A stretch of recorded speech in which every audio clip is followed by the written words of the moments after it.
Sud Radio Berkov dans tous ses états. Le face-à-face. 13h04 sur Sud Radio, l'heure pour nous de vous présenter ce face-à-face aujourd'hui. André Berkov, vous recevez Philippe Pichon, auteur de ce nouveau livre. Pourquoi la littérature du vagin respire mal? C'est aux éditions du Verbe Haut. Bonjour Philippe Pichon. Bonjour, merci de votre invitation. Alors, Philippe Pichon, franchement, je vous ai invité, mais j'ai tremblé en disant, mais je vais avoir tous les féministes qui vont me traiter de tous les noms, je vais avoir une espèce de mise au banc, je vais être l'un des porcs de Balance ton porc, enfin vraiment, mais j'invite Philippe Pichon parce que votre livre m'a beaucoup amusé. Donc on est plutôt côte à côte que face à face. Alors. Voilà, absolument, absolument. Vous avez écrit pourquoi la littérature entrecrochée du vagin respire mal.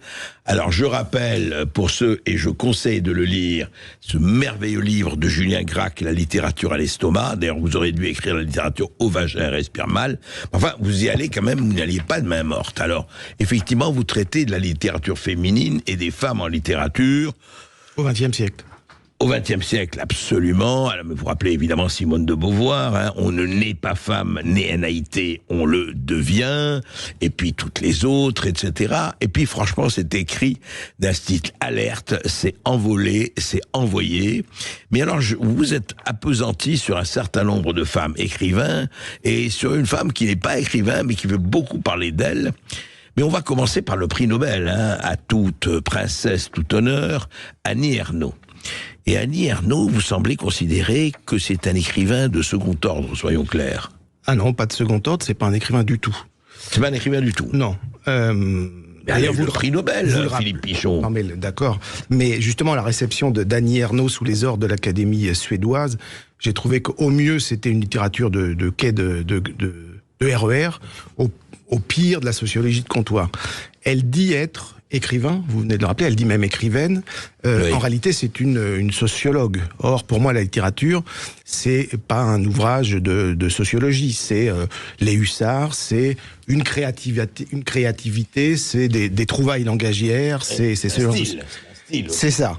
Or, elle le dit elle-même, j'étais venu avec 2-3 passages d'Annie Ernaux où elle dit elle-même, j'ai un style neutre et j'aime le style plat. Bon, quand on a un style neutre ou plat, on ne fait pas œuvre de littérature, peut-être de sociologue, auquel cas c'est très intéressant, mais ça ne m'intéresse pas moi. Oui. Donc, effectivement, vous trouvez qu'elle est... et les thèmes qu'elle aborde, les thèmes qu'elle prend. Donc, parlons un peu de sociologie, vous intéresse pas non plus. Alors la sociologie m'intéresse quand on fait de la sociologie de la police, mais pas quand on fait de l'autobiographie. Ce n'est qu'une œuvre... Je rappelle que vous êtes un ancien commandant de police, on en reparlera de ça. Elle fait œuvre d'autobiographie. Elle n'aurait dû donc donner qu'un seul ouvrage, parce que par définition, l'autobiographie ne peut faire qu'un seul ouvrage. Or, elle lui donne une sorte d'allure feuilletonesque. On en a pris pour 20 ans, alors qu'à côté, il y a plein d'auteurs femmes qui ont, elle me semble, avoir une autre créativité. Vous dites donc que Annie Ernaux, c'est un peu une série Netflix. À peu près avec les mêmes poncifs et les mêmes platitudes. D'accord. Vous connaissez ce mot de Barthes, le degré zéro de l'écriture. Elle, c'est l'écriture du deuxième sous-sol. Ah oui. Oui, bah oui. Non, vraiment, je la plains. Regardez ce que la littérature a fait de son style. La fiancée est froide, quoi. Je peux rien. Alors écoutez, parlons de quelqu'un d'autre quand même, parce que là on va ensuite passer à votre rapport avec les femmes vis-à-vis de la littérature. En tout cas, je ne vais pas parler de votre vie privée, bien sûr. Alors j'allais vous dire, je vous interromps, pardon, Monsieur Berkov, c'est tout sauf un brûlant anti-femme. C'est même une déclaration d'amour aux femmes. Peut-être vous me demanderez dans cette même période. Colette, Sagan et Dorman, ce sont des écrivains. Il y a un travail sur la langue, il y a un travail, il y a une gouaille littéraire que je n'ai pas retrouvé dans d'autres auteurs. C'est pas une question d'homme ou de femme, c'est une question de talent et de style. Pour moi, il n'y a pas d'écriture féminine, au sens, il peut y avoir un regard féminin, mais pas d'écriture proprement féminine. Il n'y a pas plus d'écriture masculine qui n'aurait pas plus de... féminine. Ça n'a pas de sens. L'écriture, c'est l'écriture. Le style, c'est le style. Vous avez des auteurs, des fois on dit bon ou mauvais, il y a des auteurs et d'autres qui n'en sont pas, point barre. Donc, si j'ai bien compris, quand Cocteau dit que la forme, c'est le fond, remonter à la surface, vous dites encore faut-il qu'il remonte à la surface. Oui. S'il n'y avait pas... S'il n'y avait pas eu on ne parlerait plus de Céline et plus de Blois, s'il n'y avait pas autre chose que que des pamphlets, plus ou moins bons. On peut pas réduire Céline aux 3 ou 4 pamphlets antisémites. Évidemment. Céline est un immense écrivain et personne ne peut le nier, même si on peut plus que déplorer, abhorrer un certain nombre de choses qu'il a écrites. Mais alors, on pourrait même faire, si vous me branchez sur Céline, on va y passer 3 heures.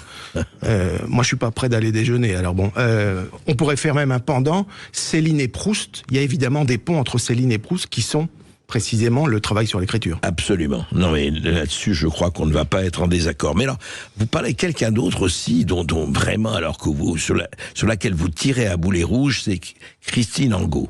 Alors, elle aussi, elle n'est pas un écrivain, Christine Angot? Non, à peu près pour les mêmes raisons. C'est ce que j'appelle les chiffonnières de la littérature. Ouais. Lorsque la psychanalyse pratique la biographie comme genre littéraire, c'est plus de la littérature. C'est une sorte de littérature de la malbouffe livrée au narcissisme et au ressassement d'un moi ronron. Je veux dire par là que si le je n'est que le moi, je est un autre, vous rappelez cette formule. Bien sûr. Le je n'est pas exclusivement du moi. Et en réalité, pour moi, la littérature, on peut aller chercher un matériau autobiographique, mais s'il n'y a pas retravail, renaissance, recréation, transubstantiation, alchimie, etc., etc. Oui, bien sûr. Mais Angot, quand même, elle écrit, non? Elle dit elle a des phrases très courtes. C'est ça qui vous gêne, je suis sûr. Non, les phrases courtes. Pas du tout. Le style sec, on pourrait les trouver. Chardonne, Chateaubriand, etc. Au contraire, c'est très compliqué d'avoir également un style sec. Mais c'est que l'âme utérine de Christine Angot m'intéresse pas. J'ai même envie d'inviter le lecteur de dire attention. Travaux ralentir. Tout ça me tombe des mains. Ah oui. Et alors... Ce n'est que mon avis. Non, mais bien sûr. Et pour tout vous dire, elle ne me force pas à la lire. On vous invite pour parler de votre avis. Et c'est évident, personne ne force personne à lire. Mais elle ne peut pas m'interdire d'écrire ce que je pense d'elle quand je l'ai lu. Ça s'appelle la liberté d'expression. Absolument. Et c'est une chose qui, chez nous paraît la première des vertus, sinon la seule. Et Virginie Despentes, alors. Virginie Despentes aussi... J'ai eu un avis contrasté. J'avais trouvé Baise-moi très bon. Oui, je suis d'accord avec vous. Enfin un peu de fraîcheur dans la littérature gourmet chez les femmes. On était descendu de quelques marches dans l'escalier de Virginie Despentes avec Subutex. Et le dernier, dont je me rappelle même pas du titre, que j'ai lu il y a quelques temps là dans un relais H, sans l'acheter, c'est devenu le salon du prêt à gémir. Et pour faire court, la rue de la chatte crevée, parce que tout ça n'a absolument aucun intérêt, quoi. Philippe Pichon, oui. Ne me dites pas que vous n'avez pas un problème. J'ai cru que vous alliez me mettre en garde à vue, André Berkoff. Pas tout de suite, mais ça ne saurait tarder. Ne me dites pas que vous n'avez pas de problème avec les femmes. Aucun. Parce que vous avez passé de je suis pas mal baisé, si c'est votre question. Utérine. Donc, quand même, vous dites, oui, il y a des femmes qui écrivent très bien. Mais là, quand même, votre livre... Après tout, vous auriez pu faire une partie sur les hommes et une partie sur les femmes. Parce qu'il y a autant d'hommes qui sont nuls. Vous êtes bien d'accord? Ah ben absolument. D'écrivains dits mâles qui sont des nuls. Mais absolument, mais je vous ai dit quels avaient été les deux déclencheurs. Alors, les grandes irritations, et quand je me gratte... Les poils qui se hérissent. Quand je me gratte, je réfléchis plus. Je vous ai dit, c'est la déclaration de Sandrine Rousseau à l'Assemblée nationale. Lâcher nos utérus, je crois que c'était en février dernier. Quelle distinction, quelle classe, vraiment. Et je me suis dit, mais est-ce que ce que j'entends là, ça se traduit dans la littérature? Et le deuxième élément, je vous l'ai dit, c'est la réception... c'est Sandrine Rousseau qui vous a fait réagir. Ah là, c'était trop fort. Et la deuxième chose, mais qui précède cet événement, c'était la réception d'Annie Ernaux, prix Nobel de littérature, vous l'appelez, parce qu'il me semble qu'il y a d'autres écrivains femmes un peu plus audacieuses. Si je devais vous en citer 3, allez-y. Il y a Chantal Thomas, que j'ai pas cité dans le livre, qui fait un travail remarquable, alors là pour le coup sur Sade, sur Marie-Antoinette, sur Casanova. Donc elle parle implicitement, explicitement d'amour, de sexe, de tout ce que vous voulez, et ça me paraît être autrement plus enlevé. Il y a Dominique Bonnat, vous vous rappelez certainement de... La biographe, elle a fait beaucoup de biographies, Dominique Colette Bonnat. et les siennes, par exemple, livre magnifique. Là, j'oublie la biographe, je la prends très clairement pour un écrivain, un romancier. Enfin, bon. Une biographe peut être un écrivain, bien sûr. C'est plus le cas maintenant. Enfin, je veux dire... Dans celle qu'on a située, c'est moins vrai. Et la troisième, vous avez une troisième? Oui, Florence Delay, que vous connaissez également, qui avait fait sur le sujet du féminisme, il me semble, mesdames. Il y a un petit hic pour Sandrine Rousseau, parce qu'elles ont un tort commun, ces trois dames, elles font partie de l'Académie française. Et quand vous êtes à l'Académie française, c'est un mouroir du talent. Sandrine Rousseau vous dit, c'est ridé, c'est ringard, Ça va pas. Or, pour moi, l'Académie française, c'est quand même... Vous parliez tout à l'heure de l'excellence, c'est l'excellence française par définition. Non. Alors là, je ne vous suis pas du tout. Ah bah attendez. Le nombre d'écrivains ringards qui sont passés à l'Académie française et qui n'étaient pas du tout écrivains, vous le savez. Qui sont passés. Les Pichon. Ah bah alors. Qui sont passés, ils meurent. Les hommes meurent aussi. Je peux pas vous laisser dire ça pour Félicien Martiaux, pour Michel Déon, etc. Non, mais les autres. Valéry Giscard d'Estaing, grand écrivain. J'ai pas dit que c'était un écrivain. D'accord. Non, mais l'Académie française. Piètre président, plus piètre encore écrivain. Non, parce que vous parlez de l'Académie française. Je dis que l'Académie française a reçu beaucoup d'écrivains. En ce moment. Nul. Parce que justement, il me semble, mais je peux me tromper, oui. Et pour faire plaisir quand même à Sandrine Rousseau, en son sein siègent également des romancières de gauche extrême. Regardez Daniel Salnave. Oui, tout à fait. Qui vient de l'extrême gauche. Et vous considérez comme un écrivain ou pas? Ou une écrivaine? Je le dis, je lui rends marge. Les portes de Gobio, par exemple, fantastique livre. Donc, vous voyez bien que là... Oui, vous ne regardez pas l'étiquette, c'est pas ça qui compte. Non. Alors, et encore une fois, je m'autoriserai pas à me dire écrivain. Je suis peut-être ce qu'on a appelé, Solaire s'est appelé des grands lecteurs, c'est-à-dire que je lis beaucoup et je me permets d'avoir un petit avis sur des œuvres. Ce qui est votre droit le plus strict, et en plus, franchement, vous écrivez bien. On peut pas dire. Je vous interromps encore, puisque sur l'autre trottoir, le versant de l'homosexualité, il y a eu des écrivains hommes remarquables, Gide, Green, Bory, sur le même versant, Yourcenar, Colette, qu'on a déjà cité, René de Vivien, le saphisme, etc., des pages qui me semblent être sublimes et éblouissantes. Et donc, je crois que l'idée, si vous voulez, vraiment profonde qui m'a animé, c'est de dire, sous cause de faux féminisme, elles détruisent elles-mêmes, elles essentialisent les femmes, et elles détruisent elles-mêmes la créativité de toutes les femmes qu'on vient parler. Je pense que la femme ou les vraies survivront à cela. On en reparle juste après cette petite pause. Oui, mais sur Sud Radio, vous commencez à en avoir l'habitude. C'est le grand sapin de Noël qui débute tout de suite. C'est le moment pour vous de vous offrir peut-être plein de cadeaux. On a plein de choses à vous faire gagner. On a des bons cadeaux d'une valeur de 75 € chez cadeau.com. On a une séance photo à vous faire gagner en famille ou avec des amis sur la shootingbox.com. On a des séjours à faire gagner, des enceintes connectées, bref, plein de choses. Appelez-nous pour gagner 0826 300 300 André, un numéro entre 1 et 25. Allez. 17. Allez, le 17e appel et vous remporterez le cadeau aujourd'hui à mettre sous le sapin pour les fêtes de Noël qui arrivent très vite. À tout de suite sur Sud Radio. Sud Radio. Sud Radio. Parlons vrai. Parlons vrai. Ici Sud Radio. Les Français parlent au français. Je n'aime pas la blanquette de veau. Je n'aime pas la blanquette de veau. Sud Radio Bercoff dans tous ses états. Il y a eu les monologues du vagin, pièce de théâtre qui a fait vraiment le tour du monde, et il y a un livre qui fera peut-être le tour du monde aussi, en tout cas le tour du monde francophone. C'est la grâce que je lui souhaite. C'est Pourquoi la littérature du vagin respire mal, Philippe Pichon aux éditions du Verbe Haut. Et le Verbe Haut, effectivement, ça le connaît. Alors Philippe Pichon, juste pour parler un peu du livre. Après, nous allons parler de votre activité, vos activités anciennes maintenant, mais toujours intéressantes, d'ailleurs, de commandant de police.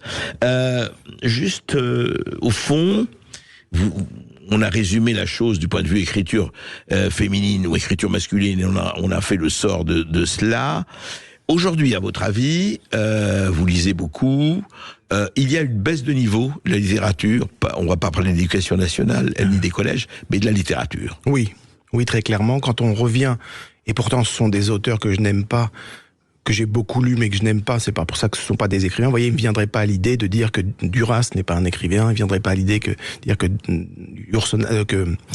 De Beauvoir n'est pas un écrivain. Et donc, même si je les conteste, là, pour le coup, sur le fond, mais ce sont des écrivains. Ce sont que des écrivains. Bien sûr.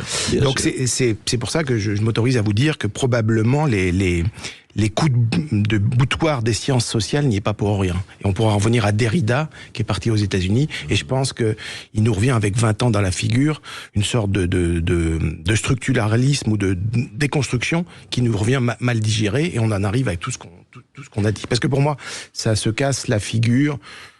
Allez, dans les années, ça commence à se casser la figure, à mon avis, dans les années 90. D'accord. Voilà. Les années 80, il y avait encore des auteurs, on peut les citer, hein, si vous me le permettez. Vous vous rappelez de Muriel Serre, que je trouvais formidable, formidable écrivain. On parle de Chantal Chawaf. Je partageais pas forcément leur opinion, mais il y avait du fond, quoi. Voilà. On peut rappeler, tiens, j'allais vous dire, vous venez du Liban, qui vous est très cher, Kurigata, Vénus Kurigata. Vénus Kurigata, oui, bien sûr. Que je préfère comme poétesse que comme romancière. Oui. Là encore, il me semble qu'il y a autre chose. Et si on devait aller plus loin, il y a toutes celles qu'on a dit. On pourrait rajouter Marie-Noël, des choses comme ça, mais alors là, pour le coup, on va trop loin. Mais il me semble que... Mais pas Marine Diaye, par exemple. Qu'est-ce que vous voulez ? Là encore, je pense que la cause l'emporte sur le style. Oui, et vous voulez dire qu'elles se sont laissées envahir par la sociologie, par le sociétal, par les causes, qu'elles soient féministes. Les sciences sociales, les sciences humaines au sens large, c'est-à-dire qu'on est dans quelque chose qui n'a plus de goût. Les sciences ou les chiances ? Non, ou l'échéance. Allons. Vous me rattrapez dans le mauvais goût. Je sais. Mais le mauvais goût est une vertu aussi, de temps en temps, pour lutter contre l'asservissement et le correct. Alors, parlons quand même. Philippe Pichon, vous avez été commandant de police pendant 22 ans, notamment en Seine-Saint-Denis. Oui. Vous avez écrit un journal d'un flic en 2007 qui a été un best-seller, 37 000 exemplaires. Aujourd'hui, c'est vraiment un vrai best-seller. Et on vous a quitté, dites-vous, en 2011, c'est ça ? Oui, j'étais mis dehors de la police nationale, alors pas révoqué, puisque la révocation, c'est une sorte de faute lourde ou faute grave, comme vous le direz dans le privé.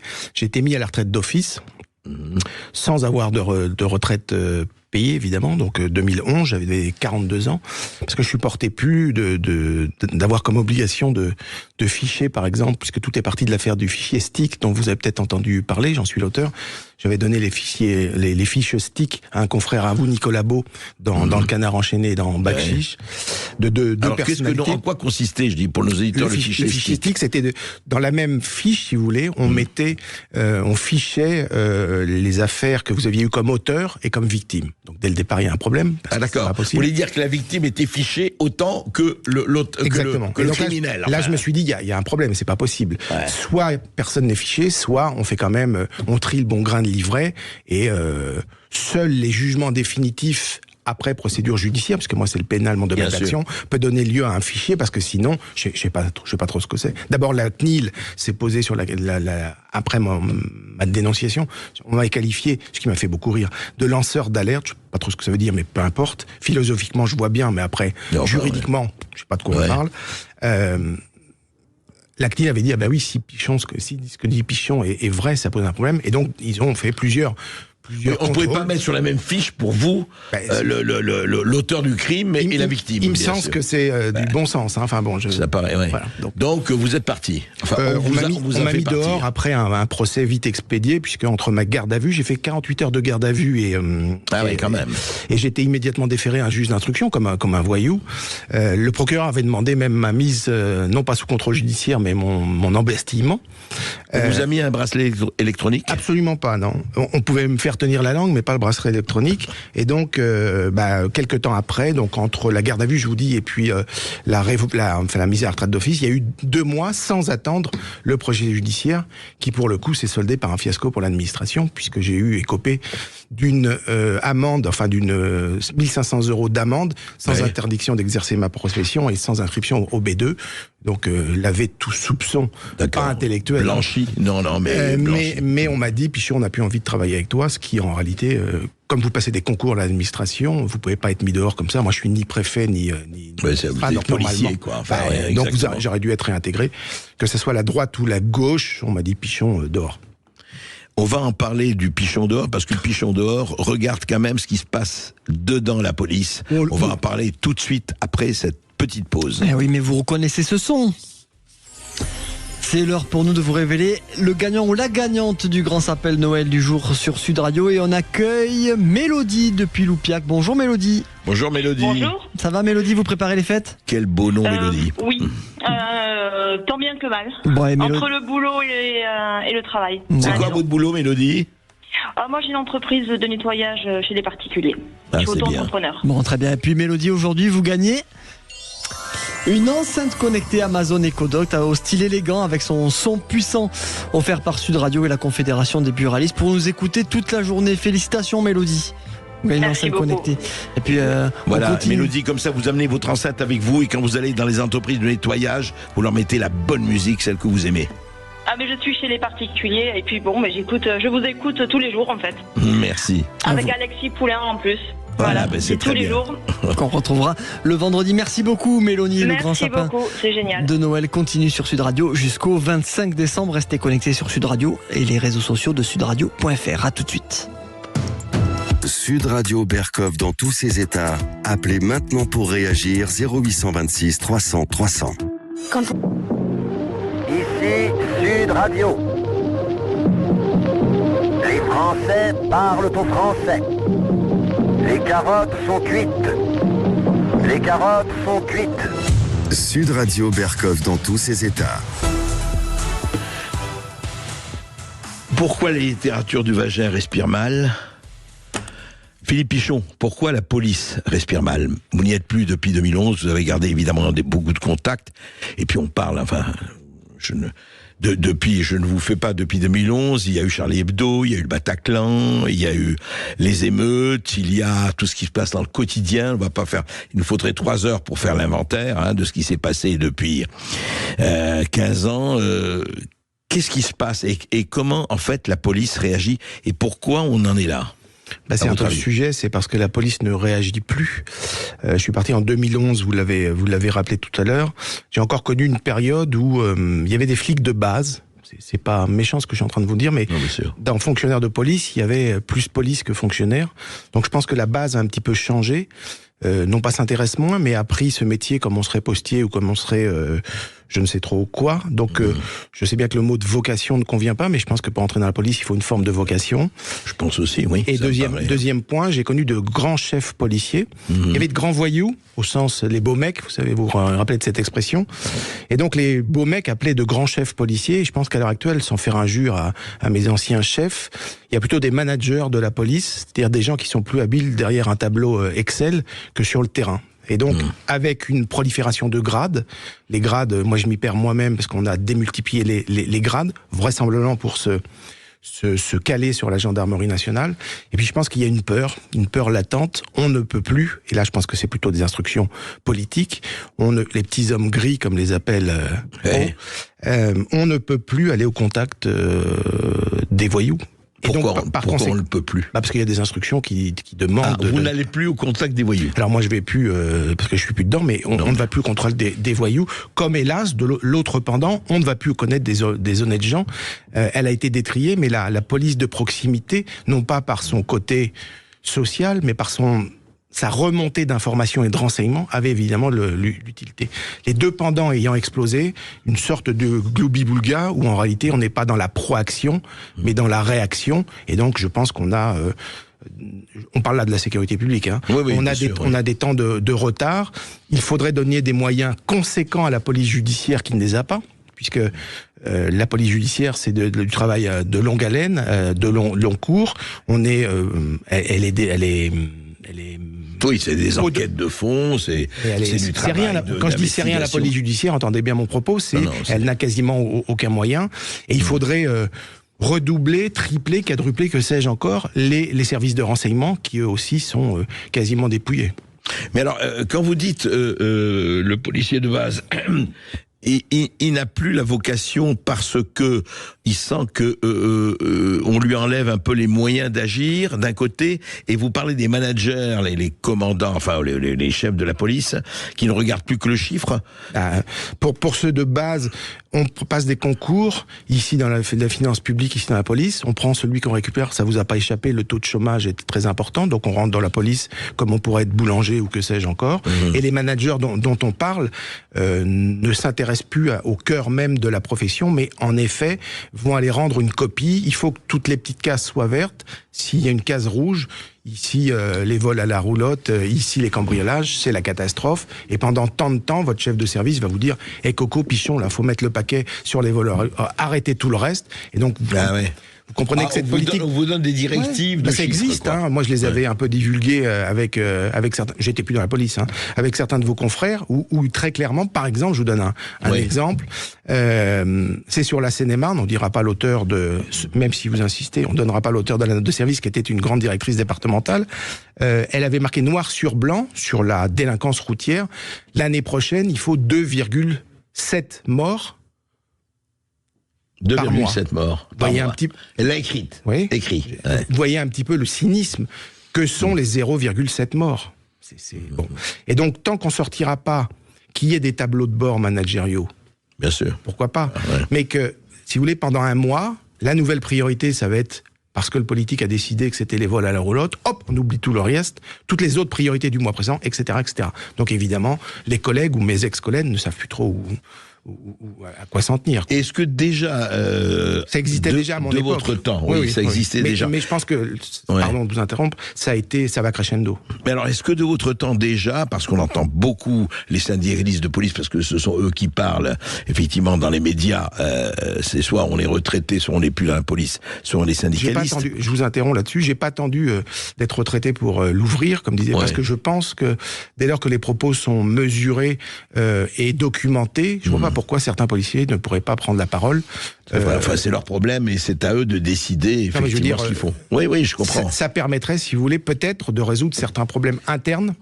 Mais alors, là où ils parlent, par exemple, aussi, et beaucoup, justement syndicalistes et pas, ils disent, écoutez, nous, notre problème, disent-ils, enfin, il n'y a pas que ça, c'est la justice.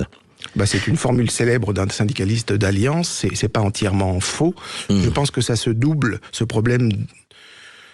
Alors, pas toujours de peine non ferme, mais c'est plutôt l'application des décisions de justice qui pose problème. Et la deuxième chose, c'est évidemment... quand ils sortent, du tribunal qui viennent narguer le commissariat 2 heures ou 3 jours après... J'ai dit pas toujours. Ouais, mais quand même. Mais quand même... Alors, d'accord, mais...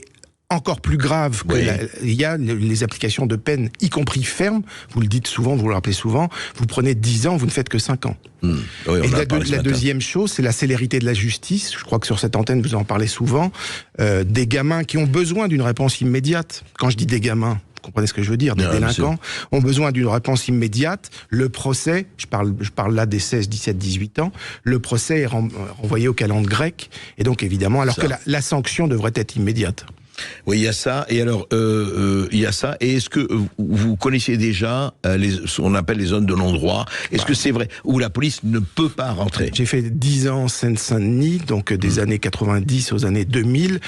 On y rentrait à force de forceps, contre les avis de ma hiérarchie déjà à l'époque, mais évidemment que dans ces zones-là... Contre les avis de votre hiérarchie à l'époque? Oui, sinon on me disait, Pichon, vous allez pas au Tarte, vous allez pas au Bosquet, vous allez pas au Clos Saint-Lazare, etc. Là, c'est la Seine-Saint-Denis. Alors c'est difficile en Seine-Saint-Denis, pour tout vous dire, de trouver des marchés, donc on y allait vraiment sur la pointe des pieds, parce que toute la Seine-Saint-Denis pose difficulté. Pose des problèmes. Et quand j'entends souvent, et je vais vous choquer, mais n'hésitez pas à me mettre dehors, que l'impact de ces générations issues de l'immigration ne pose pas problème, c'est un des principaux problèmes. Et quand on me dit que il y avait ce qu'on appelait les noyaux durs, vous savez, le procureur, peu importe le nom, les noyaux durs, c'était 5%. Cette expression d'abord est bête, parce qu'on voit pas entre la Dordogne et la Seine-Saint-Denis comment on pourrait parler de 5% de noyaux durs. Contrairement à ce qu'on dit, la plupart des familles, pour des raisons évidentes, de remplir le frigo, étaient complices, sinon co-auteurs des infractions. Et donc l'économie parallèle, etc., la drogue, alors, tout parallèle, je me pose souvent la question, parce que j'ai l'impression que l'économie parallèle est immédiatement réinvestie dans l'économie formelle. Donc il y a là pour le coup, un vrai sujet de police judiciaire. Oui, c'est ça. Mais effectivement, blanchissons, il en restera toujours quelque chose. Mais au fond... les collègues, enfin, ou les anciens collègues avec qui vous avez contact, est-ce qu'il y a démoralisation en disant, nous on fait notre métier, on nous donne les instructions qu'on nous donne, et puis vaille que vaille, c'est comme ça. Écoutez, il y a quelque chose que vous savez peut-être pas, vous savez que depuis une petite dizaine d'années, contrairement à ce que j'ai connu moi, il existe maintenant la rupture conventionnelle dans la police nationale, ce qui existe chez vous. Vous voyez, ça, on le dit jamais. Ouais. Et le nombre je ne savais même pas qu'il y avait rupture conventionnelle. Le nombre de ruptures conventionnelles, c'est le mot, bon. Je veux dire, c'est le même mot que vous avez, vous, dans le privé, c'est ce que je veux dire. Le nombre de ruptures conventionnelles ne cesse d'augmenter. Ah ouais. Quel que soit le grade, j'ajoute, on pourrait peut-être le comprendre pour les gardiens de la paix, on pourrait peut-être le comprendre pour les officiers, mais j'ai des copains commissaires qui ont décidé d'en finir et qui quittent l'institution policière. Quand on est commissaire de police, pardon, mais vous êtes quand même amené à avoir une carrière sympathique. Il n'y a plus de commissaires principaux, mais vous pouvez finir divisionnaire. Pourquoi? Qu'est-ce qu'ils vous disent? Comme Maigret. Parce que la lassitude et la difficulté d'exercer dignement et sereinement son métier. Je vais faire autre chose. J'ai maintenant un petit carnet d'adresses. Je vais exercer mes fonctions dans le privé, dans la sécurité privée ou pas d'ailleurs. Hein. Oui, bien sûr. Il y a ça aussi. Ouais. C'est un tableau. Non, mais c'est un tableau lucide et on le voit. Enfin, on la le situation voit. c'est plus gris là. Je dis souvent que la gamme du gris est très riche. On est dans une situation absolument noire. Hein. Il n'y a pas de. Le tableau est, pour moi, dramatique. Ouais. On va arriver un jour, vous avez, contrairement à ce que j'entends parfois, le nombre de bavures, ce que les médias appellent, certains médias appellent parfois la bavure, ou de violence illégitime, parce que c'est d'abord la violence plutôt illégitime. Je suis stupéfait et je salue l'action des forces de sécurité intérieure. Le nombre de dérapages individuels, c'est epsilon compte tenu du nombre d'interventions. Il faut quand même le rappeler à tous nos éditeurs. Ouais. Oui, c'est-à-dire qu'ils sont sollicités du matin au soir, du soir au matin. Oui, vous disiez même l'affaire de Naël. Oui. C'est un malheureux dérapage individuel. Et encore dérapage, moi j'attends c'est dramatique pour ce jeune. Bien sûr. Je veux dire, mais par exemple, ce problème du refus d'obtempérer, on en parle beaucoup du refus d'obtempérer. Ça existait déjà à mon époque, hein, sauf que ça vous a pas échappé. La médiatisation des affaires de police était moins importante compte tenu de absence de réseau dans les années 90. Il n'y avait pas les réseaux sociaux, bien sûr. Il n'y avait pas le portable, vous savez, où les choses étaient filmées, etc. Ça existait de la même manière. En Seine-Saint-Denis, un refus d'obtempérer, donc j'avais des horaires un peu particuliers, puisque j'étais à la tête d'une unité sublime qui s'appelait les unités mobiles de sécurité, pour faire court une BAC en tenue. Bac en tenue, oui, d'accord. Donc en Seine-Saint-Denis, vous voyez un petit peu ce qu'on gérait. Il n'y a pas une soirée où un de mes équipages ne traitait pas un ou deux refus d'obtempérer. Donc, j'allais vous dire... tous les jours, enfin tous les soirs. Je parle de la Seine-Saint-Denis, tous les soirs. Tous les soirs. Qui se finissait, on avait fini par se demander si c'était nécessaire de faire... À l'époque, on parlait de course-poursuite. J'ai entendu, maintenant qu'on parlait de progression rapide, vous voyez un petit peu ce qu'on fait. La sémantique, la sémantique, c'est déjà une colonne vertébrale idéologique. Hein. C'est vrai. Les mots, hein, changer de mots. C'est extraordinaire. Donc vraiment, coup de chapeau, je sais pas comment font mais les fonctionnaires de police. Vraiment, hein, je sais pas. Donc pour vous, c'est admirable. Hein. Ouais. Pour vous, la situation s'est véritablement aggravée, disons, dans ces dernières années. Alors pour la Seine-Saint-Denis, c'est sûr, même si déjà on se faisait tirer. Moi, j'ai connu des 14 juillet où on se faisait tirer au mortier, par exemple. Hein, je le disais l'autre jour à vos confrères. On me disait c'est pas possible. Je lisais des rapports. On me disait c'est pas possible. C'est avant-hier. Ben non, c'est juillet 1995. Donc pour la Seine-Saint-Denis, ça a amplifié dans des proportions peut-être moindres, finalement, que sur le reste du territoire. On entendait rarement romans. Je me serais pas sur Isère, oui. Je pense que dans les années 90, ça n'existait pas. Mais on entendait rarement Crépol, un village de 500 habitants où il se passait des... La Seine-et-Marne où je demeure, les faits de criminalité, même en 2000, étaient bien moindres que ceux que la Seine-et-Marne connaît à l'heure actuelle. Y compris dans des villes que vous appelez petites ou moyennes, quoi. Oui, enfin, et des villages de 500 habitants. Là, comme. Et alors que vous inspirent les réflexions d'un ministre qui dit mais non, il n'y a pas plus d'insécurité, il y a un sentiment d'insécurité. Alors la ministre, d'abord, c'est pas Gérald Darmanin hein, qui, pour le coup, tente. Non, là c'est Dupond-Moretti. C'est ça. Comme vous le savez. Il y a belle lurette qu'on est passé à autre chose que le sentiment d'insécurité. Déjà, lors de mon passage à l'IHESI, vous savez, au cabinet de Jean-Pierre Chevènement, on nous avait demandé de laisser tomber ce sentiment d'insécurité parce qu'il était clair qu'on était dans une insécurité. Ah oui, déjà, dès Jean-Pierre Chevènement, vous l'avez dit, oui. Donc on est en 2000-2002, si je dis pas de bêtises. Donc ça veut bien dire que... on travaille déjà, pour tout vous dire, en 2000 sur islamisme. Il y avait des sessions... Déjà en 2000, qui étaient organisées à l'IHESI, dans un département qui s'appelait département des relations internationales. Ça veut bien dire également ce que ça veut dire. Où on nous faisait faire des conférences, j'y étais formateur, fallait absolument distinguer l'islamisme et de l'islam pour expliquer comment, en réalité, tout ça n'avait pas tellement d'importance, et comment l'islamisme n'opérait pas en souterrain, la fameuse taquilla, dans les banlieues. Moi, je l'avais constaté pendant les 10 années précédentes en Seine-Saint-Denis. Je veux dire, je vais vous raconter une anecdote, vous n'êtes pas obligé de me croire. Au Bosquet à Montfermeil, donc dans les années 90, peut-être 97-98, les noms de rues avaient été effacées, les rues avaient été réécrites en arabe. Ah ouais. Les noms de rues avaient été effacés. Je vous parle de ça des années 90. Donc si vous voulez... Il y a 30 ans, quoi. Et c'est pour ça que j'entends, il y a 10 ans, c'était pas comme ça, etc. Ça l'est déjà, en tous les cas, ce que j'ai constaté il y a 30 ans. Ouais. Donc c'est bon, ça me paraît... Et pourquoi on laisse faire ? Parce qu'on préjuge du fait que la situation peut-être ne va pas s'aggraver. Et donc, ne pas s'aggraver est préférable à aller directement au charbon, de cette trivialité, et d'en finir une bonne fois pour tout. Dans tous les cas, d'avoir des moyens beaucoup plus drastiques et plus fermes que vous appelez souvent de vos voeux. Mais qu'est-ce qui fait, justement, que tout le monde bute, que ce soit droite, gauche, centre, etc., devant le fait de dire, peut-être un peu renforcer les mesures à prendre, etc., sans aller jusqu'à la tolérance zéro. Mais enfin, qu'est-ce qui fait qui à la fois serait dramatique et qui ne veut rien dire, la tolérance zéro est impossible, comme si vous me disiez la délinquance zéro, ça n'a pas de sens. Ouais. Nous sommes, et tant mieux, des humains. Alors, l'impossibilité, paraît-il, de construire des prisons. Alors qu'on me dit qu'il y a une décrue de l'activité des promoteurs immobiliers, je suis sûr que ça serait possible. Deux, l'idéologie depuis les années 70, on va pas les citer, mais une idéologie plus que de gauche, mais gauchiste dans la magistrature. 3, la démotivation des fonctionnaires de police, et peut-être une formation qui laisse encore parfois à désirer. À mon époque, vous aviez 2 séances de tir par an. 2 séances de tir par an. Les séances d'entraînement sportif étaient à discrétion des commandants d'unité. Ah ouais. Vous n'étiez pas obligé de...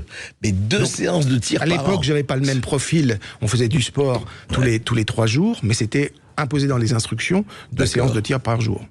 Et d'un strict par point jour. 2 séances de... tir par mois, pardon. Par mois, ah oui, ouais. D'accord. Ouais. Et ce qui posait difficulté, c'est que, par exemple, de façon régulière, déjà à l'époque, la parole du policier était remise en cause et le policier était présumé coupable.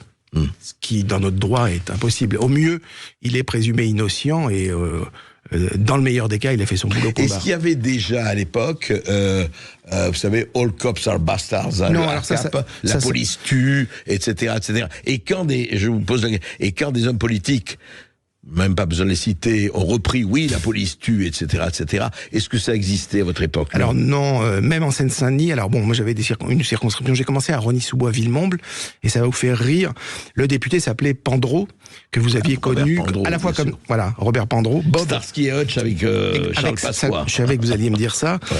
Donc j'avais des circonscriptions comme commandant de corps urbain, un peu plus facile que quand on était à la Courneuve, mais ça veut dire qu'il y avait s'il y avait une parfaite symbiose entre les élus et la police, c'était un petit peu moins difficile.